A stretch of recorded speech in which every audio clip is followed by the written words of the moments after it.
Hello everyone, here's just a quick little video about a lens I got from the US, imported to the UK, and I just wanted to tell you guys the costs involved. Right, basically it's a 300mm L lens, not IS. I made a mistake and thought it was the IS version, and I got it and thought, uh-oh, I made a right boo-boo. Basically you've got autofocus and manual switch. You've got 2.5 meter to infinity and 6, so you can choose your focusing. It's a good lens, f4. You get good shutter speeds out of that, and it's brilliant really. I've got it on the 600D, which is a crop sensor, 1.6. Basically, if you put a 1.4 teleconverter on this, right, and you times the 1.6 times, you're getting 672mm, which is quite substantial. And guys, that combination, right, is actually sharper than the Tamron 150 to 600 and probably even the Sigma one. So it's up to you which you want to do. Obviously that's a zoom and this is just a prime, but it depends what you want to do really.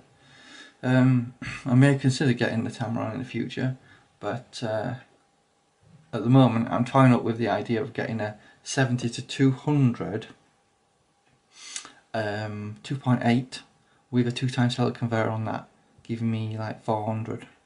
You know, so that might be a better option than actually going for the push-pull 100 to 400 zoom lens you can get. Anyway, before I sell this, because I obviously made a right boo-boo, I thought I'd show you guys the main differences compared to the IS version, so you can get an idea what it looks like.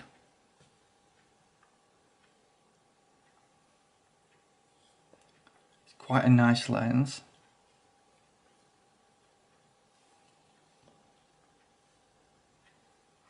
As you can see, really nice lens.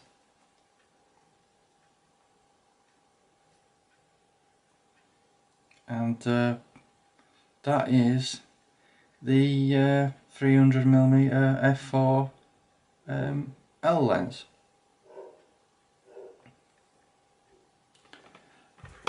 And I just wanted to show you the difference.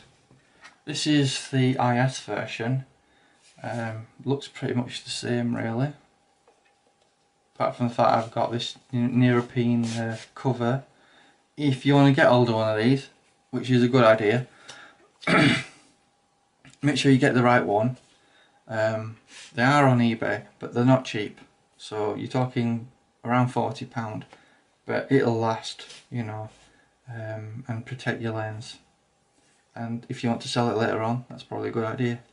I got this off Amazon for £1,029, and although it's certainly more expensive, I really wanted the IS, and I was looking at prices on eBay and I'm thinking, for an extra £200 I could get this brand new. I don't quite understand it. Why would you pay £800 on eBay for a second hand item when you can buy it brand new for an extra 200 quid? Makes no sense, does it? To me, something second hand should be half price, not full, like 3/4 the price. It's ridiculous.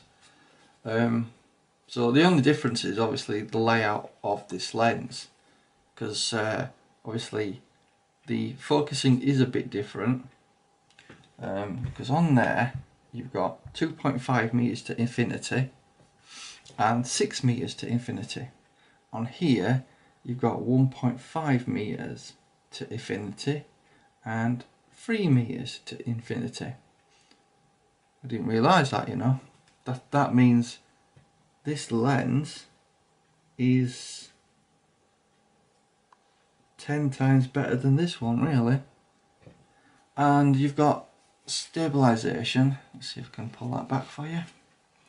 So you've got stabilizer mode 1 and 2.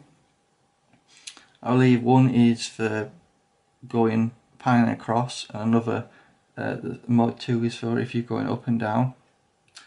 and then you can turn it on and off, obviously. It's up to you what you want to do.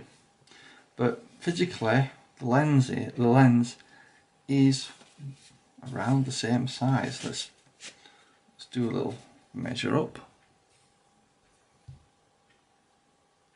So what have we got here, you might think? Well, this is the USM version, non-IS. Quite old now in today's standards. And this is the more recent one, which is IS. Now you could get the 400mm one if you wanted more reach, but it doesn't have IS. And I personally believe the better way is to get the 300 and a teleconverter.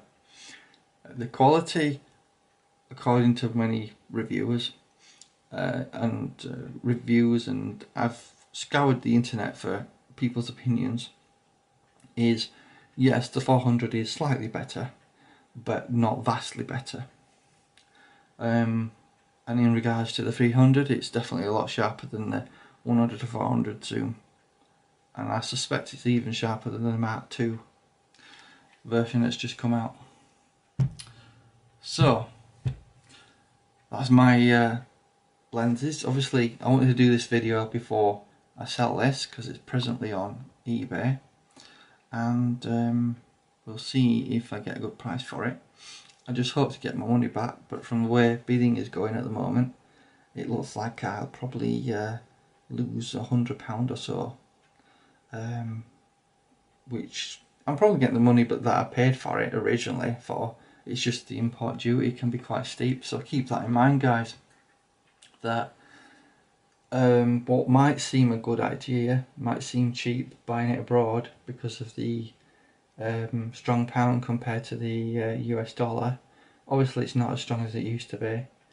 You've got import duty to think about, and if it gets stopped, which is more than likely to happen now, since the Conservative government we have has decided to try and rip people off every little minute they can for small things, you know, to try and get the deficit down for the country.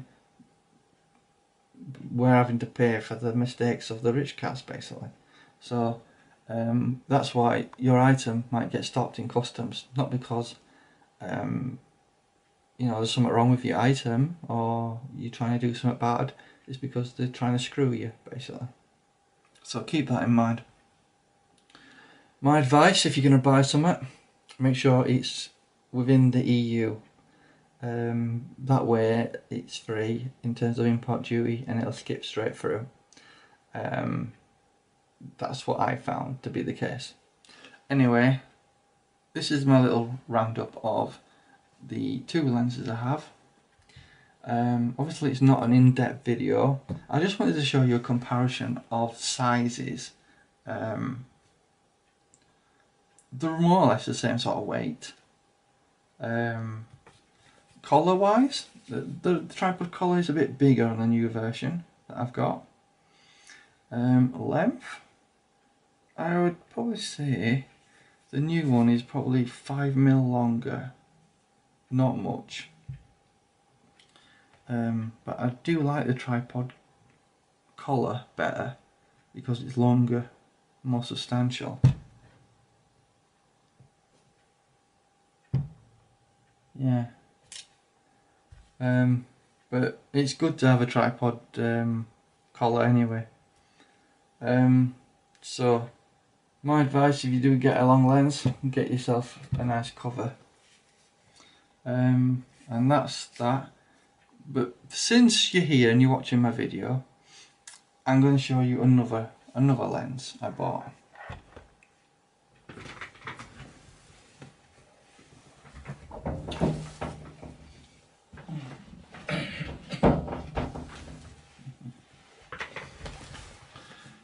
Right, I don't know if you can see that, but that is a Sigma 120 to 400mm f4.5 to 5.6 APO DG OS.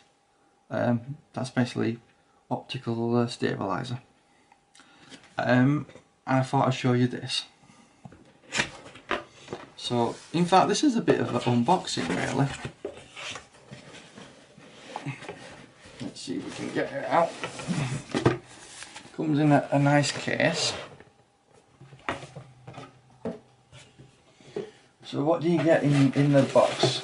Well,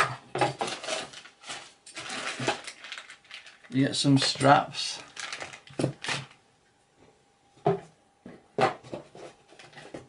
You get an instruction manual. And you get a nice case for your lens. And be prepared to be wowed.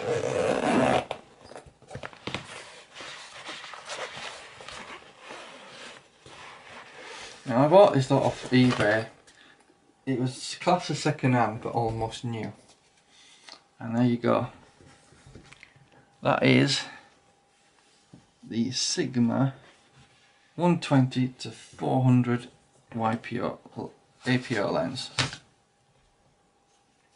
Just put the lens up there on there for you.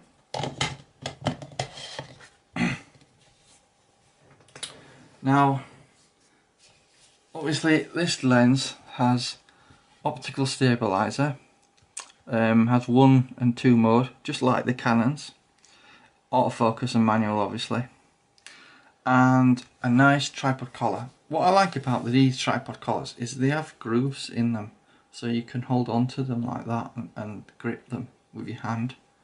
I got this almost in mint condition, so it's great. And just to demonstrate how far it zooms out,